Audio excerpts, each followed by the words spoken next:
में बात करते हैं। तो देखिए, जब भी हम निवेश करने के लिए सोचते हैं तो निवेश करने के लिए जो पूंजी आती है उस पर हमको ब्याज देना होता है। तो यदि उस पूंजी को, जिस पूंजी को हमने ब्याज पर लिया है, उसकी उत्पादकता निश्चित रूप से ब्याज की दर से ज़्यादा होनी चाहिए, नहीं तो कोई निवेशक नहीं लगाएगा। ठीक है, तो यही पूंजी की सीमांत उत्पादकता का यहाँ पर अर्थ होता है। आइए इसको और विस्तृत रूप में हम प्रॉपरली देखते हैं, समझते हैं कि पूंजी की सीमांत उत्पादकता से हम क्या मतलब है और कौन कौन से फैक्टर हैं जो पूंजी की सीमांत उत्पादकता को निर्धारित करते हैं। तो उन फैक्टर्स पर हम बात करेंगे और उन पर चर्चा करेंगे कि कौन कौन से हैं। ठीक है, तो सबसे पहले जो पूंजी की सीमांत उत्पादकता, जिसको हम लोग इंग्लिश में मार्जिनल इफिशियंसी ऑफ कैपिटल के नाम से जानते हैं, efficiency, marginal efficiency of capital के नाम से जानते हैं। और इसका मतलब ये होता है कि एक पूंजी की सीमांत यानी अंतिम, सीमांत का मतलब होता है अंतिम पूंजी की उत्पादकता कितनी है। अंतिम पूंजी का मतलब होता है जब एक उत्पादक कोई पूंजी को लगाता है तो उसकी सीमांत उत्पादकता क्या है। ठीक है, अब मान लीजिए मैंने एक पूंजी खरीदी और ये पूंजी आपकी ए पूंजी है। ठीक है, तो ए पूंजी जो होगी, इसको अगर मान लीजिए मैंने कोई ब्याज की दर पर लिया है, कोई लोन लिया है और उस लोन के बाद इस पूंजी को मैंने लगाया है, तो ये जो ब्याज की दर होगी और जो इससे मिलने वाला मुझे रिटर्न होगा। देखो, जब हम कोई, मान लीजिए मैं ट्रैक्टर है, ट्रैक्टर मैंने लिया, एक ट्रैक्टर मैंने खरीदा, क्योंकि बेस्ट एग्जाम्पल है, मैंने 5 लाख का, ठीक है, 5 लाख का मैंने ट्रैक्टर खरीदा। इस 5 लाख के ट्रैक्टर में जब हम किस्त बनवाते हैं तो किस्त बनवाने के बाद हमको जब किस्त पेमेंट करना पड़ता है, तो सपोज दैट एक साल में 1 लाख रुपए का हमको क्या करना पड़ता है, ब्याज देना पड़ता है। ठीक है, 5 लाख का जो ट्रैक्टर है इस पर ब्याज का अमाउंट है।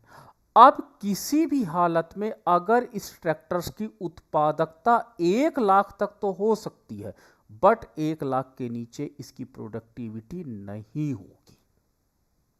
नहीं तो इस ट्रैक्टर जिस पर हमने 5 लाख रुपए लगाया है, हर साल हम 1 लाख रुपए ब्याज दे रहे हैं, ठीक है, उसकी मिनिमम प्रोडक्टिविटी या तो बराबर हो ब्याज दर के, या रेट ऑफ इंटरेस्ट के ये इक्वल हो प्रोडक्टिविटी, ठीक है, या productivity should be greater than rate of interest, लेकिन कभी भी लोअर नहीं होना चाहिए। ठीक है, तो ये पॉइंट याद रखिएगा कि जब भी आप या हम कोई पूंजी पर निवेश करते हैं तो उसकी सीमांत उत्पादकता और उसके प्रतिफल में, या उसके लिए हम जो पूंजी लगाते हैं उस पर कितना ब्याज देते हैं, उन दोनों को कंपेयर करना बहुत इंपॉर्टेंट होता है। और एक उत्पादक तब तक पूंजी की मात्रा बढ़ाता जाता है जब तक कि उसकी सीमांत उत्पादकता, मार्जिनल प्रोडक्टिविटी और रेट ऑफ इंटरेस्ट दोनों आपस में बराबर नहीं हो जाते। ठीक है, जहां पर marginal productivity of that capital and rate of interest दोनों बराबर हो जाएंगे, वहां पर एक उत्पादक निवेश को बंद कर देगा, यानी वही निवेश की अंतिम सीमा होगी। लेकिन अगर इकोनॉमी में प्रोडक्टिविटी उस कैपिटल से ज्यादा है और रेट ऑफ इंटरेस्ट कम है, तो उत्पादक लगातार निवेश प्रक्रिया को संपादित करता रहेगा, लगातार निवेश बढ़ाता रहेगा, जब तक कि इस अंतिम पूंजी की उत्पादकता उसके ब्याज की दर के बराबर ना हो जाए।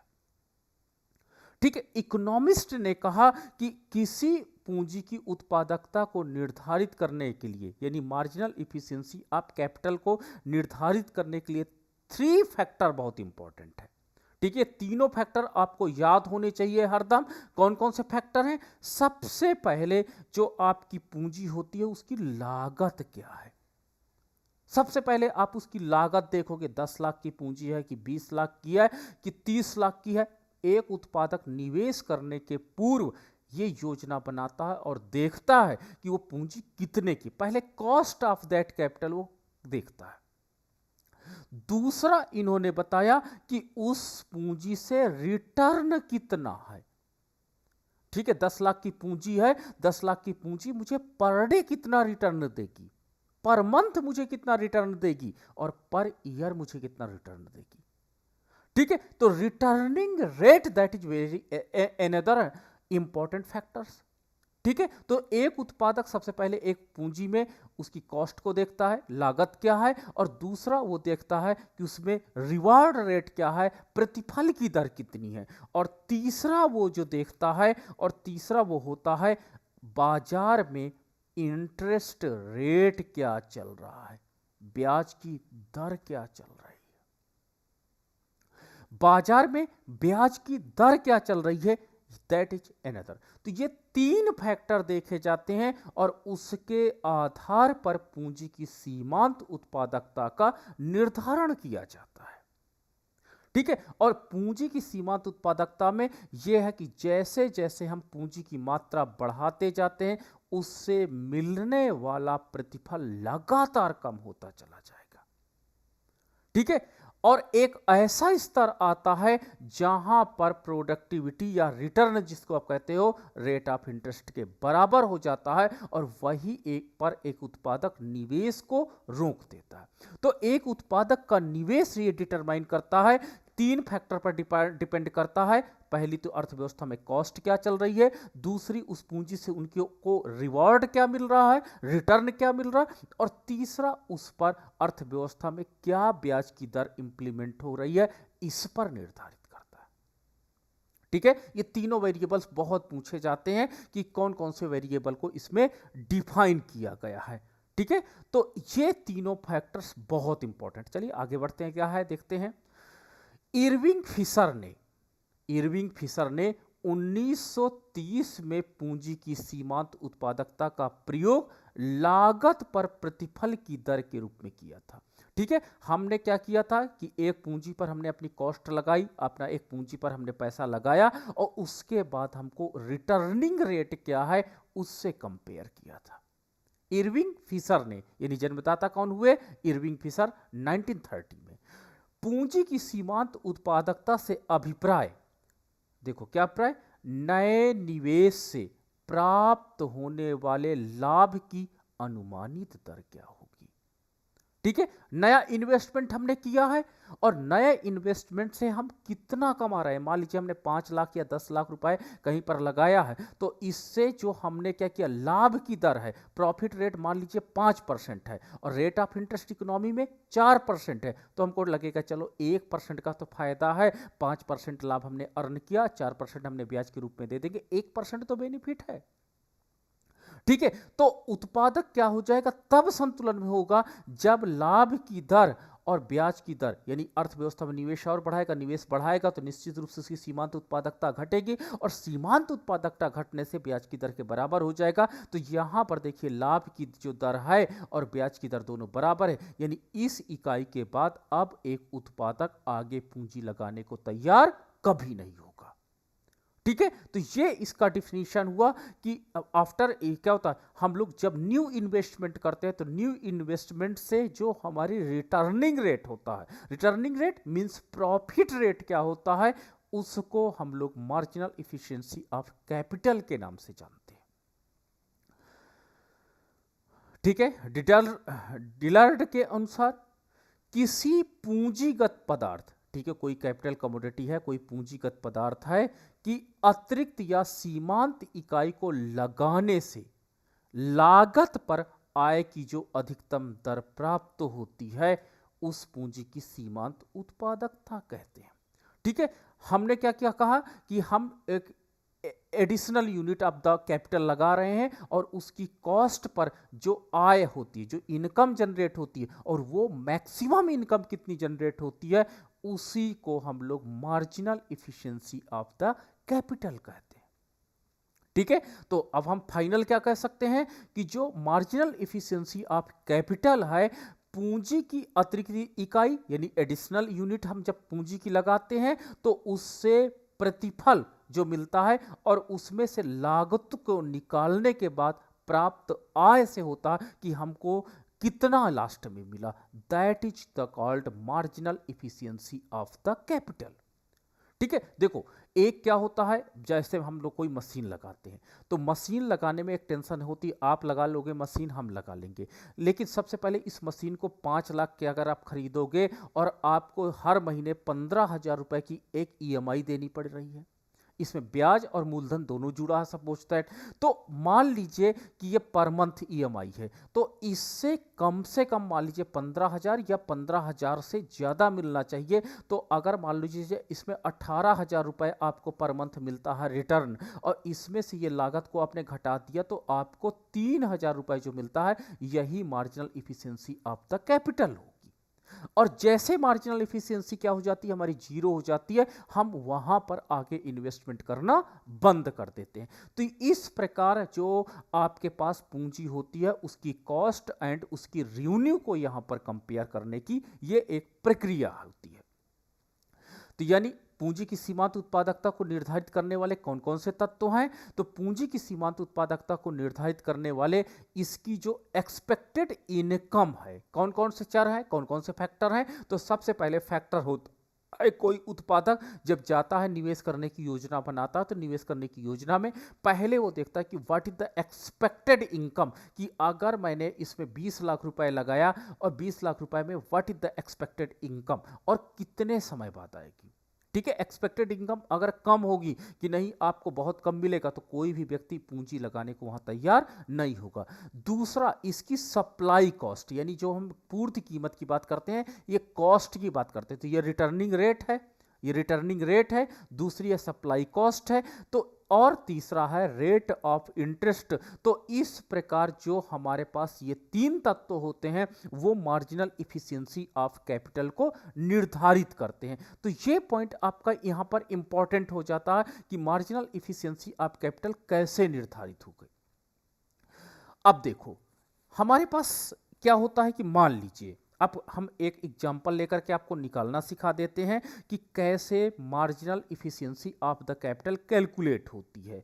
ठीक है, तो हम लोग मान लेते हैं कि एक परिसंपत्ति है, ठीक है, एक पूंजी है और इसकी पूर्ति कीमत जो है 20,000 रुपये है। एक हमने पूंजी लगाई है और उसकी पूर्ति कीमत 20,000 रुपये है, और एनुअल साल में हमको कितना मिल पा जा रहा है, हमको 2,000 रुपये एक साल में मिलता है। हमने ये कैपिटल कॉस्ट है, कैपिटल कॉस्ट है, और ये एनुअल रिटर्न है, ये एनुअल रिटर्न है। तो इसकी सीमांत उत्पादकता कैसे निकालोगे, मार्जिनल इफिशियंसी कैसे निकालोगे? तो इसकी सीमांत उत्पादकता निकालने के लिए जो एनुअल रिटर्न होता है, वो एनुअल रिटर्न 2,000 को आप 20,000 से डिवाइड कर दीजिए। ठीक है, तो और इसका परसेंटेज निकाल दीजिए तो 100 हो जाएगा। तो जब आप इसको कैलकुलेट करोगे तो आपको कितना आएगा, 10%। ठीक है, यानी हम क्या करते हैं, इस पूंजी से जो एनुअल है वो हम कितना पा रहे हैं, इस हमको 10% मिल रहा है। तो ब्याज की दर कभी भी इससे ज्यादा नहीं होनी चाहिए, नहीं तो हम पूंजी लगाने को तैयार नहीं होंगे। ठीक है, देखो ब्याज की दर क्या होती है, एनुअल रेट पे निकाली जाती है, वार्षिक स्तर पर ब्याज की दर निकाली जाती है। तो इस समय अगर पर्सनल लोन का रेट मैं देखूं तो पर्सनल लोन किस पे चल रहा है, 12 या 13% पे। अगर रिटर्निंग रेट आपका 10% है तो 12% पे आप लोन लेकर के ये कभी इन्वेस्टमेंट करना पसंद नहीं करोगे। तो ये इंपॉर्टेंट हो जाता है। दूसरी चीज, अब हम इसका फार्मूला डिस्कस करते हैं। अब देखो एक पॉइंट याद रखना कि पूंजी की जो इफिशियंसी होती है वो लगातार क्या होती है, घटती चली जाती है। एक मशीन है, पहले साल उसकी इफिशियंसी ज्यादा होती है, दूसरे साल इसकी इफिशियंसी कम होती जाती है, तीसरे साल इसकी इफिशियंसी और कम होती चली जाती है। यानी इसके द्वारा जो रिटर्निंग रेट है, जो रिवॉर्ड रेट है, वो लगातार कम होता चला जाता है। ठीक है, एक ट्रैक्टर है, जब नया नया ट्रैक्टर होता है तो कई खेतों में वो चलता है, हीट नहीं करता है, 20 बीघे 30 बीघे 40 बीघे तक जोत सकता है। लेकिन जैसे जैसे वो ट्रैक्टर ओल्ड होता चला जाएगा उसकी इफिशियंसी कम होती चली जाएगी, यानी उसका रिटर्निंग रेट कम होता चला जाएगा। तो रिटर्निंग रेट कम होता जाएगा, अगर ब्याज की दर वही है तो कहीं ना कहीं आपके लिए प्रॉब्लम आ जाती है। तो आप अनुमानित उसकी पूरे जीवन काल को देखोगे, क्या जीवन काल पे हमारा लोन वो चुकता कर पा रहा है या नहीं चुकता कर पा रहा, ये पॉइंट आपका इंपॉर्टेंट हो जाता है। तो इसका जो फार्मूला होता है, ठीक है, यानी पूंजी परिसंपत्ति की जो लागत होती है, इसको हम लोग एसपी कहते हैं, और ये क्या होता है, R1 अपॉन आपका 1 प्लस आई होता है। ये पहले साल का है, ठीक है। अब दूसरे साल में क्योंकि R2 है, रिटर्निंग रेट है, अपॉन 1 प्लस आई स्क्वायर हो जाता है, ठीक है। इसी प्रकार तीसरे साल का जो रिटर्निंग रिवार्ड है, R3 अपॉन 1 प्लस आई की पावर 3 हो जाती है, plus dot dot dot plus आपके पास जितने साल वो पूंजी चलती है, RN, ठीक है। तो ये संभावित प्राप्तियों को दर्शाता है, ठीक है। प्रथम साल की प्राप्तियां हैं, ये ब्याज की दर है, देखो आई ब्याज की दर है। तो ये प्रथम साल का कंपेयर करने का आपके पूंजी परिसंपत्तियां हैं उनकी लागत को कैलकुलेट करने का मेथड है। तो प्रथम साल में इतना होना चाहिए, सेकेंड ईयर में ऐसा होना चाहिए, थर्ड ईयर में ऐसा।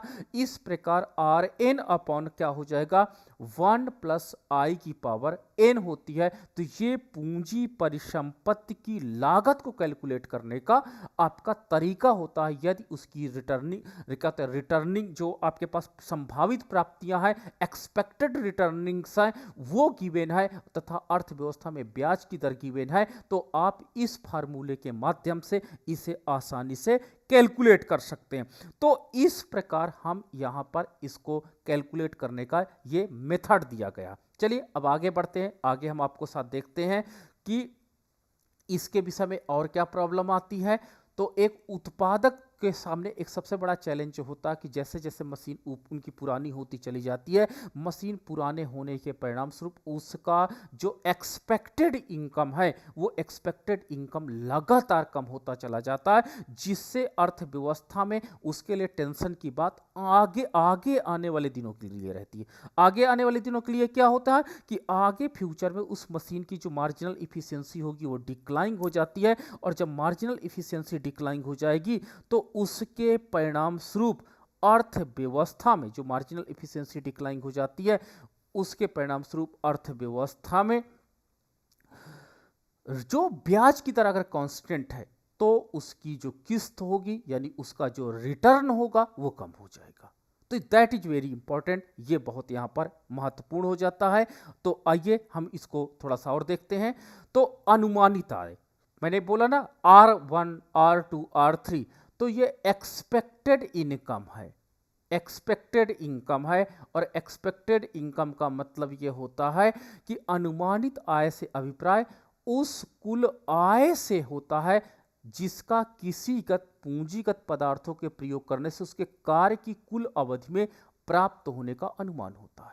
एक्सपेक्टेड इनकम है कि प्रथम साल उसने 10 का उत्पादन दिया, अगले साल मैं जान रहा हूं कि इसकी इफिशियंसी घटेगी, 9 का उत्पादन है, फिर अगले साल इसका इफिशियंसी और डिक्लाइन होगी, 8 का उत्पादन करेगी, फिर 7 का करेगी, फिर 6 का करेगी।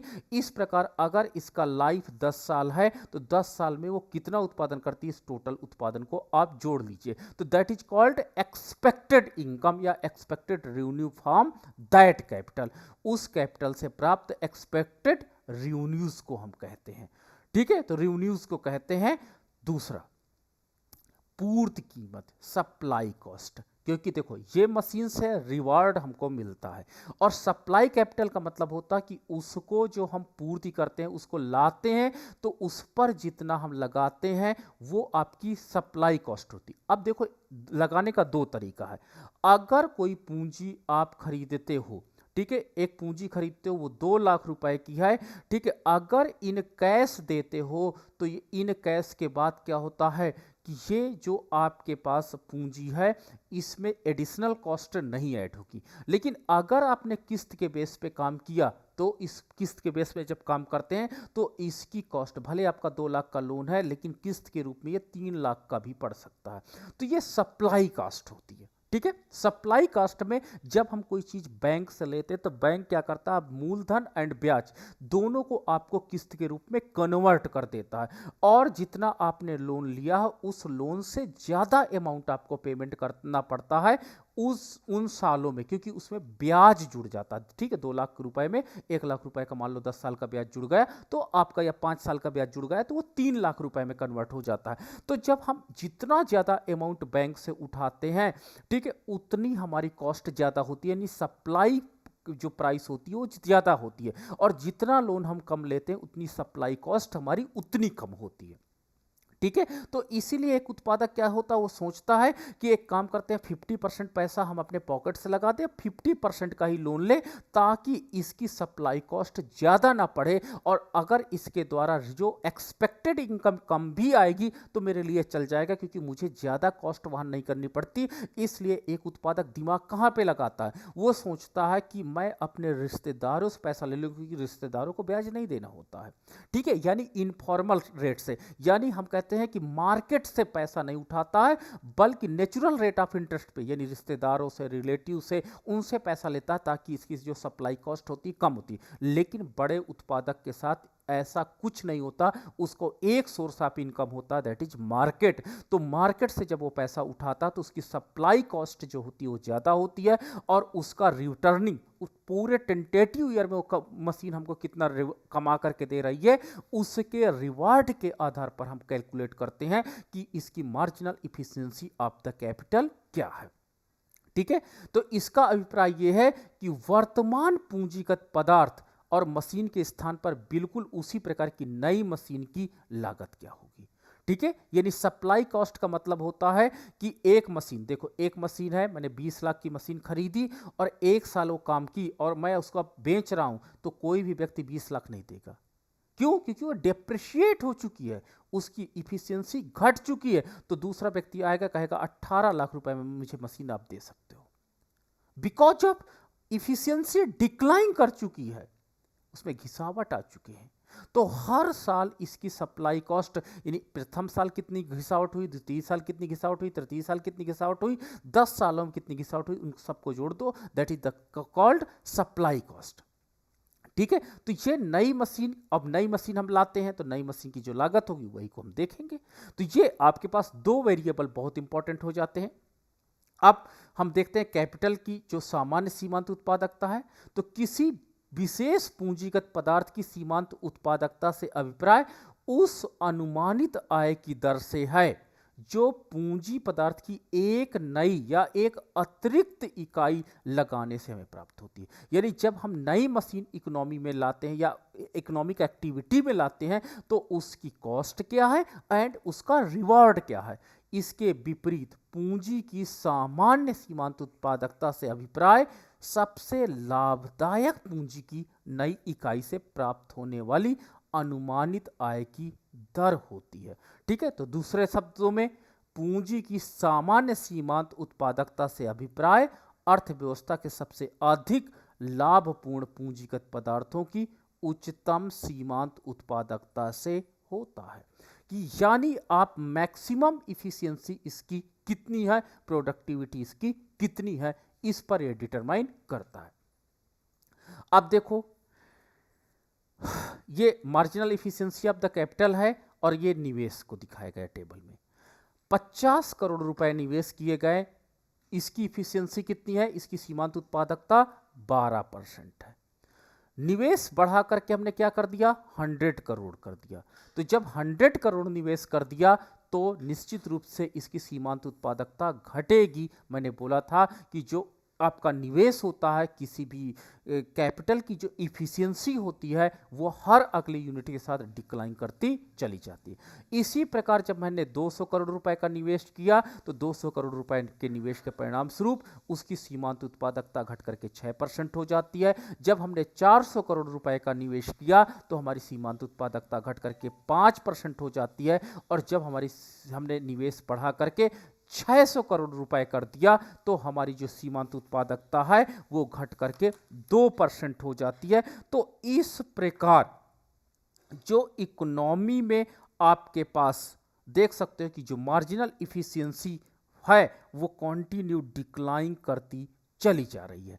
ठीक है, तो अगर मैं इसको ग्राफिकल रिप्रेजेंटेशन करता हूं, ग्राफिकल अगर इसी डेटा को मैं देखता हूं और ग्राफिकल रिप्रेजेंटेशन में हम देख सकते हैं, अगर मैंने ऊपर क्या ले लिया, ऊपर marginal efficiency of capital and मैंने क्या ले लिया, इंटरेस्ट रेट को, इंटरेस्ट रेट को, दो चीजों को मैंने ले लिया है, ठीक है, इंटरेस्ट रेट को। तो ये marginal efficiency of the capital होती है, और ये marginal efficiency of the capital है, यानी एक पूंजी की उत्पादकता है कि अगर मैंने पूंजी कितनी लगाई है, मैंने K1 पूंजी लगाई है, तो उसकी सीमांत उत्पादकता कितनी है, इसके बराबर है। और अर्थव्यवस्था में, क्योंकि मशीनों के लिए मेरी जो सीमांत वो ब्याज है वो सारी इकाइयों के लिए बराबर होगा, तो ये रेट ऑफ इंटरेस्ट को दर्शा रहा है, ये ब्याज की दर को दर्शा रहा है कि मैंने इतनी पूंजी खरीदी, तो खरीदी क्या मतलब कि मैंने बैंक से लोन लिया तो मुझे ब्याज देना पड़ रहा है 8% और उसकी सीमांत उत्पादकता 16%।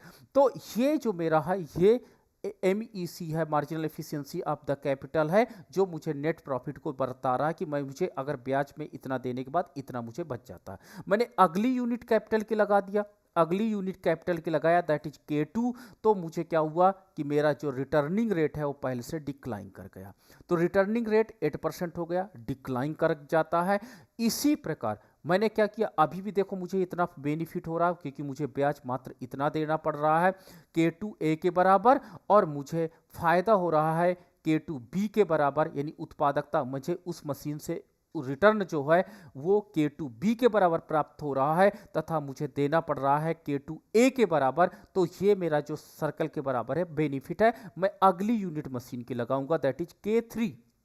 यहां पे दे सकते हो कि अभी भी मेरे पास पॉजिटिव सर्किल प्राप्त हो जाता है, लेकिन जैसे मैं K4 पूंजी लगाता हूं, यहां पर इस पूंजी की सीमांत उत्पादकता, marginal efficiency of the capital तथा ब्याज की दर दोनों बराबर है। मान लीजिए 8% ब्याज की दर है तथा इसकी सीमांत उत्पादकता भी 8 की दर है, रिटर्निंग रेट भी 8 की दर है, तो मैं अब K4 के बाद पूंजी को नहीं लगाऊंगा, क्योंकि मेरे पास जितनी पूंजी है उसकी सीमांत उत्पादकता लगातार कम होती चली गई है। तो इस प्रकार हमें ये डायग्राम ये बताता है कि जैसे जैसे हम पूंजी को बढ़ाते जाते हैं, उससे एक्सपेक्टेड रेवेन्यू या एक्सपेक्टेड इनकम लगातार कम होती चली जाती है, और जिसके परिणाम स्वरूप हम कह सकते हैं कि marginal efficiency of the capital क्या होती है, लगातार कम होने से ब्याज की दर की जहां पे बराबर हो जाता है, एक उत्पादक वहीं पर निवेश करना रोक देता है, कहता अब नहीं। हाँ, एक उत्पादक निवेश बढ़ाएगा, किस कंडीशन में बढ़ाएगा, अगर इकोनॉमी में ब्याज की दर 8% से घटती है, तो ब्याज की दर 8% से घटती है, तो पूर्व संतुलन में अगर इस पॉइंट पे संतुलन में था, तो देखिए अब इसी पॉइंट पर उसको बेनिफिट मिलने लगा है, बेनिफिट मिलने लगा है, तो उत्पादक क्या करेगा, यहां तक निवेश बढ़ाएगा, K5 तक निवेश बढ़ा देगा, K5 तक निवेश बढ़ा देगा। लेकिन अगर अर्थव्यवस्था में ब्याज की दर बढ़ जाती है, देखो बढ़ गई ब्याज की दर, तो ब्याज की दर बढ़ने पर एक उत्पादक अब निवेश क्या करेगा, कम कर देगा। तो इस प्रकार जो marginal efficiency of the capital है and the rate of interest, यानी सप्लाई जो आपके पास कॉस्ट है and expected revenue from that capital है, उसके आधार पर एक उत्पादक निवेश की योजना को बनाता है, और यही MEC का इंपॉर्टेंट रोल हो जाता है। अब इसको निर्धारित करने वाले कुछ अल्पकालिक तत्व हैं, ठीक है। सबसे पहले बाजार का आकार, अगर देखो बाजार का आकार बड़ा होगा तो निश्चित रूप से एक उत्पादक निवेश ज्यादा करेगा, ठीक है, भले ब्याज की दर क्या हो जाए ज्यादा, लेकिन वो निवेश बढ़ाता जाएगा। लेकिन अर्थव्यवस्था में अगर बाजार का आकार छोटा, जैसे गांव का बाजार है, वहां पे प्रोडक्ट आपका नहीं बिकेगा, आपको ब्याज कम ब्याज के बावजूद भी, क्योंकि रिटर्निंग रेट आपका बाजार के आकार के कारण नहीं मिल रहा, इसलिए वहां पर आपको लगाना नुकसानदायक होगा। दूसरा, लागत या कीमत संबंधी भावी संभावनाएं, अगर आपको लगता है कि भविष्य में उस मशीन की लागत घटेगी तो आप अभी नहीं लगाओगे, या कीमत संबंधी कि आप जो इसके द्वारा आपके पास उत्पाद होगा, उस उत्पाद की कीमत कहीं गिर ना जाए, अगर आपको ऐसा लगता है बाजार में, तो आप कहीं नहीं निवेश कर रहे होगे, कभी नहीं निवेश करने की सोचोगे। आगे, उपभोग की प्रवृत्ति में परिवर्तन, अचानक क्या हो जाए, आपका प्रोडक्ट मार्केट में आए और marginal efficiency of the capital, marginal propensity to consume, marginal propensity to consume of the consumer change हो जाए, लोग ज्यादा उपभोग करने की आदत ना रखे, बंद कर दे, तो भी एक उत्पादक क्या करेगा, एमईसी के आधार पर अदर वेरिएबल को भी वहां पर देखेगा, ध्यान देगा। अगला है उद्यमियों की मनोवैज्ञानिक अवस्था। उद्यमियों की मनोवैज्ञानिक अवस्था का मतलब होता है कि एक एंटरप्रेन्योर बाजार से क्या देख रहा है, क्या समझ रहा है, ठीक है। वो साइकोलॉजिकल एनालिसिस करता है कि बाजार के लोग चाहते क्या हैं। क्या बाजार के लोग ऐसा तो नहीं कि कुछ दिन एक प्रोडक्ट को यूज करते हैं फिर दूसरे प्रोडक्ट को यूज करने लगते हैं, ठीक है। तो वो मनोवैज्ञानिक अवस्था को देखता है कि अल्पकाल में लोगों को क्या टेस्ट में चेंज आ रहा है, उसके आधार पर निवेश की योजना को बनाता है, ठीक है। आय में परिवर्तन, अगर किसी इकोनॉमी में एक्सपेक्टेड रेवेन्यू यानी जो मशीन से इनकम आएगी, देखो मशीन से इनकम नहीं आती, आगम आता, मैंने आपको बताया था, क्योंकि मशीन, आपकी जो मशीन होगी वो क्या करेगी, उत्पादन करेगी, और उत्पादन करने के बाद बाजार के मूल्य से आप इसको गुणा करोगे। मान लीजिए किसी कारण से बाजार में मूल्य घट जाता तो निश्चित रूप से आय घटेगी। मशीन की देखो कोई गलती नहीं, मशीन ने उतनी ही यूनिट का उत्पादन किया जितनी यूनिट का उत्पादन होना चाहिए था, बट मार्केट मैकेनिज्म में प्राइस घट गया, इसलिए आपकी आय परिवर्तित हो गई। तो यदि अर्थव्यवस्था में प्राइस फ्लैक्चुएशंस बहुत हो, ठीक है, तो अर्थव्यवस्था में अगर प्राइस फ्लैक्चुएशंस बहुत ज्यादा पाए जाते हैं तो उस अर्थव्यवस्था में एक उत्पादक कम ब्याज की दर पर भी निवेश करने को तैयार नहीं होता है। तो ये एक इसका इंपॉर्टेंट फैक्टर्स हो जाता है। नाउ द नेक्स्ट है कर नीति, टैक्सेशन पॉलिसी। कि टैक्सेशन पॉलिसी कहीं कहीं ये तो नहीं होता, मैंने देखा कुछ स्टेट में क्या होता, टैक्सेशन पॉलिसी में किया गया कि जब कोई निवेशक नया आता है तो उसको 5 साल टैक्स रिबेट दिया जाता है, टैक्स में छूट दिया जाता है। किसी स्टेट में कुछ है कि आप आओगे तो हमको इतना टैक्स देना पड़ेगा, तो वहां पर जो marginal efficiency of the capital है वो ब्याज की दर पर निर्धारित नहीं करेगी, कॉस्ट पर निर्धारित नहीं करेगी, taxation policy of the state पर निर्भर करेगी कि अर्थव्यवस्था में कैसा लोगों का टैक्सेशन बिहेवियर है, उसके आधार पर इट इज डिटरमाइंड, ये निर्धारित होगा, अदर फैक्टर्स नहीं होंगे। नाउ पूंजी पदार्थों का वर्तमान भंडार, कितना स्टॉक है मशीन, अगर मशीन मार्केट में एक ही दो है तो वो तो बहुत मोनोपोली बन जाएगा, जब मोनोपोली बन जाएगा तो बहुत हाई फाई रेट पे बेचेगा, तो वहां पर पूंजी पदार्थों का जो भंडार है दैट डिटरमाइन, वो निर्धारित करता है कि आप निवेश करने की योजना बना रहे हो या नहीं बना रहे हो।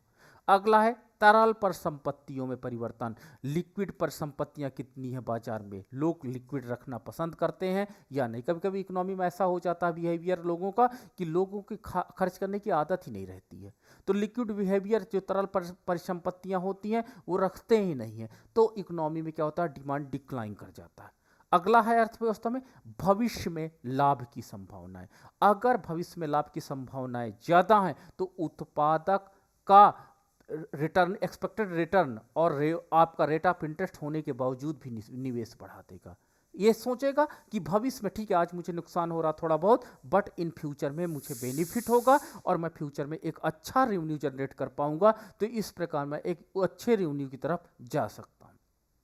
अगला है वर्तमान पूंजी पदार्थों की उत्पादन क्षमता, कि what is the efficiency of the, जो वर्तमान में पूंजी आ रही, कभी कभी देखोगे कुछ गाड़ियां आती हैं कहते हो बहुत रद्दी क्वालिटी की, समय तुरंत खराब हो जाती हैं, तो जो उनकी इफिशियंसी होती है वो कैपिटल इफिशियंसी पर डिपेंड करता है कि कितनी अच्छी कैपिटल है।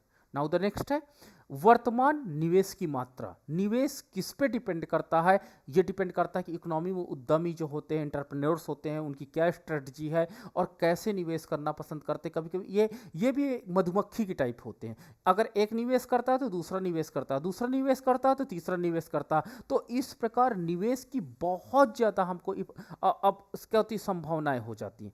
नाउ द नेक्स्ट है पूंजीगत पदार्थ से वर्तमान में होने वाली आय, तो जो कैपिटल कमोडिटी होती है आपकी, वो कितनी रेवेन्यू प्रेजेंट टाइम में दे रही है, वो डिटरमाइन काफी चीजों को करती है।